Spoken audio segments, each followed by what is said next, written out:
네, 안녕하세요. 집방입니다. 네, 제가 오늘 이제 또 설명드릴 대법원 판례를 말씀드리겠습니다. 대법원 2013년도 1월 17일에 선고된 2011-49523이란 판결인데, 이 판결은 주택 임대차에서 이제 제공되는 보증금을 가압류한 제3자가 과연 이것을 기존 소유자, 가압류 걸릴 당시 소유자에게 청구할 것인지, 청구하는 것이 적합한 것인지, 아니면 그 물건의 소유자, 그 물건을 매수한 양수인에게 청구하는 것이 적합한 것인지에 대해서 대법원이 정확하게 특정인을 정해준 판결입니다. 그래서 그 주택 임대차 보증금에 대해 채권을 압류한 제3자의 경우 제3 채무자인 소유자에게 원칙적으로 청구를 해야 하는데, 그 소유자가 만약에 이것을 제3자에게 매각을 하게 되면 그 모든 권리와 의무를 양도한 것으로 보기 때문에 그 권리를 받은 양수인이 그 채무를 변제해야 한다는 판결입니다. 제가 이 판결에 관해서 한번 자세하게 좀 그림판으로 이제 설명을 해 드릴 건데요. 일단은 판시 사항을 한번 읽어 드리겠습니다. 주택임대차 보호법상 대항력을 갖춘 임차인의 임대차 보증금 반환 채권이 가압류된 상태에서, 이 임대차 보증금 반환 채권이라는 건 뭐냐면 소유자가 보증금을 가지고 있는 게 추후에는 이것을 임차인이 이사를 나갈 때 반환을 해야 되거든요.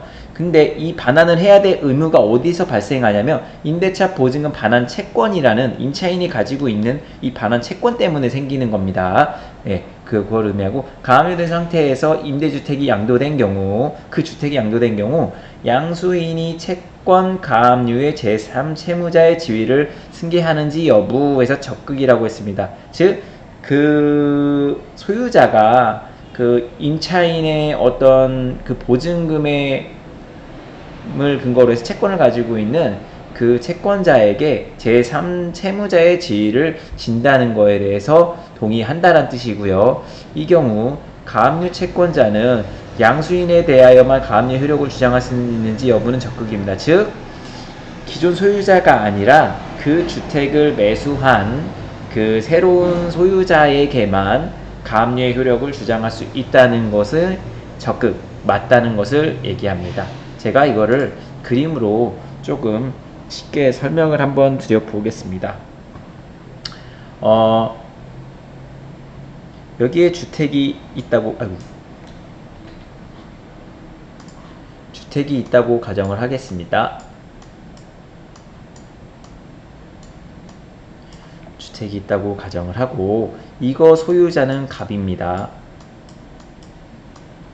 네, 근데 이 물건에 을이라는 사람이 전세를 살아요. 전세를 사는데 1억의 전세를 살고 있었습니다. 근데 이게 시간이 지나다 보니 이 을이 급전이 필요하여서 누군가에게 돈을 빌립니다. 병에게 야, 나 6천만 원만 빌려줘라 해가지고 6천만 원을 빌립니다.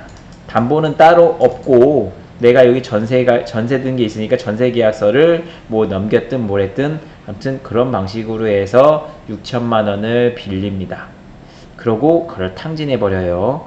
그러고 이 상황이 벌어졌을 때 이제 이 병은 을이 돈을 갚지 않자, 변제기가 도래했음에도 돈을 갚지 않자 갚아라 라고 요청을 했는데 못 갚는 상황이 됐습니다. 그래서 을은 이 전세금 빼고는 돈이 없는 사람이란 거를 병은 알기 때문에 이 갑에게 요청을 합니다.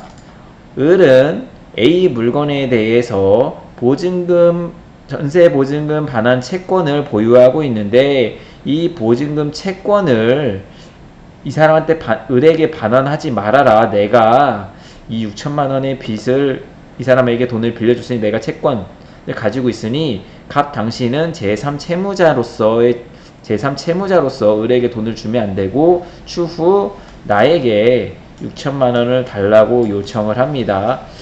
이런 경우 물론 이 병은 이 A 물건에 대해서 가압류를 해놓을 수가 있을 겁니다. 일단 이런 상황이 벌어졌다 가정할게요. 근데 갑은 이런 법률적인 문제가 머리가 아파서 이거를 정이란 사람에게 매매를 합니다. 물론 이걸 매수한 정은 을이란 사람이 이 물건에 살고 있다라는 것도 알고 1억 원에 전세 살고 있는 걸 알고 있을 거고 이 병이란 사람이 이 A 물건에 가압류를 걸어 놓은 것에 대해서 이미 알고 있을 겁니다. 즉 갑이 가지고 있던 어떤 권리와 의무를 정은 승계를 했다고 볼 수 있고요. 실제적으로 법원에서 판시하기로는 갑이 가지고 있는 그 A 물건에 대한 소유권과 갑과 을이 맺은 임대차 계약의 그 임차권은 불가분, 나눌 수 없는 것으로 규정을 하고 있어서 갑의 소유권이 넘어가게 되면 그거와 나눌 수 없는 임차권도 당연히 넘어가는 것으로 판시하고 있습니다. 그래서 많은 사람들이 생각하는 내가 A라는 사람이랑 갑이라는 사람이랑 계약을 했는데 그 이후에 소유자가 을로 바뀌어도 이 내 임대차 보증금이 을이 돌려줘야 되는 그런 상황이 된다라는 거는 대부분의 임차인들이 알고 있듯이 여기에서 이제 소유권과 임차권은 불가분한 존재이기 때문에 대법원에서는 이제 그런 식으로 판단을 하였기 때문에 모든 것이 이제 승계된다고 이제 여기서 얘기를 하고 있습니다. 즉, 이 판결의 주 목적은 이거를 소송을 건 사람이 이 정이라는 사람이 소송을 걸었을 것 같아요. 이 판례라는 내용을 봤을 때 이 정은 이 가압류는 이 갑이 소유했을 당시에 을과의 채권계약에 임대차 계약에 의해 생긴 것인데 왜 그거를 나에게 청구했냐 하면서 소송을 한 것 같은데 결국 법원에서는 이 정이란 사람의 패소로 막을 내리는 것 같습니다. 요 내용을 보면 제가 이제 또 말씀드리고 싶은 게 지금 제가 여태까지 대부분 피터팬이라는 카페에서 답변을 드리는 게 대부분 이제 임차인 입장, 이 을의 입장에서 많이 말씀을 드렸었거든요. 근데 요번에는 다른 입장으로 말씀을 드려보는 겁니다. 내가 누군가에게 돈을 빌려줬는데 근데 그 사람이 가진 재산이 만약에 있다면 A라는 물건이 있다면 이 A라는 물건에 가압류를 거시면 됩니다. 근데 아무리 찾아봐도 이 사람 재산은 없는데 전세인지 월세인지는 사는 것 같아요. 그래서 자기가 그 집에 찾아가서 탐방을 해보니 소유자는 사람 만났는데 내가 돈을 빌려줬는데 갚지 않는 이 대상자 사람이 전세 5천만 원에 살고 있다 라고 만약에 얘기를 들었다고 가정을 할게요. 그럼 5천만 원에 살고 있다 그러면은 이 병이란 사람은 그 돈을 빌려줬던 사람의 입장으로 가볼게요. 그러면 어떻게 할 수 있느냐? 이 소유자 갑에게 통지를 합니다. 내가 을에게 돈을 이렇게 빌려줬는데 돌려받지 못하고 있고 그래서 지금 법원에 이거와 관련해서 손해배상 청구 소송을 하고 있으니 당신 하고 있으니 이 을이 가지고 있는 보증금 반환 채권에 대해서 갑은 반환하지 말 것을 이제 요청하고 내용 증명을 보내고 이 물건에 이제 가압류를 걸게 되겠죠. 네. 가압류는 특정한 상황이 어느 정도 된다고 생각하면 법원에서는 공탁금을 걸거나 보증보험을 걸어서 가압류를 할 수 있게 해주고 있거든요. 그래서 임차권이 등록되어 있지 않기 때문에 이런 방식으로도 충분히 가능할 것으로 예측은 됩니다. 그래서 이렇게 된 경우 내가 5천만 원은 돌려받아야 되니까 일단은 갑 당신 물건에 가압류를 하되 나중에 요 반환 채권을 받으면 나중에 이거는 말소하겠다 뭐 이런 식으로 해서 진행이 될 것 같습니다. 그래서 만약에 이런 경우 제3자 또 다른 제3자 뭐 무라는 사람에게 또 넘기고 그 다음에 기라는 사람한테 뭐 넘기고 뭐 이런 식으로 계속 명의를 바꿔서 넘긴다 하더라도 아까 말씀드렸던 임차권과 소유권의 불가분의 관계로 모든 소유권에 기반한 다양한 권리와 의무는 다음 사람에게 넘겨지기 때문에 요 사람들에게도 요 권리를 주장을 할 수가 있습니다. 단 이런 경우가 생겼을 경우에는 빠른 시일 내에 가압류를 해놓는 것이 좋습니다.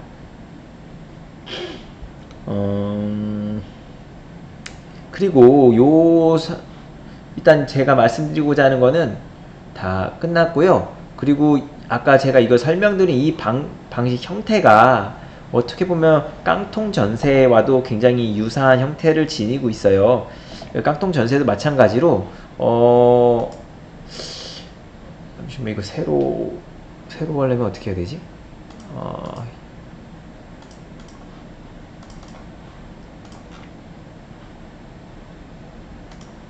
이걸 새로 쓰고 싶은데 됐다.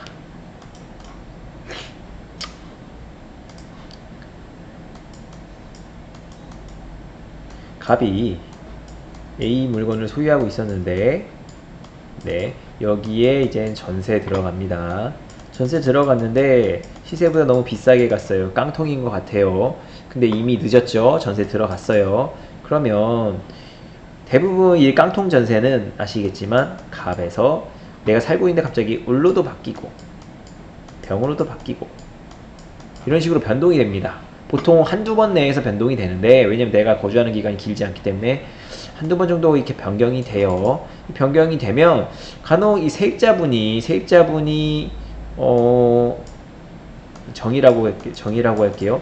정세입자분이 대부분 원래 아까 말씀드린 판례에 의하면 지금 현재 소유자 병에게 보증금 반환할 것을 요청을 하셔야 되는데 대부분이 이제 자기가 계약했던 소유자에게 이거를 요청해버리게 됩니다.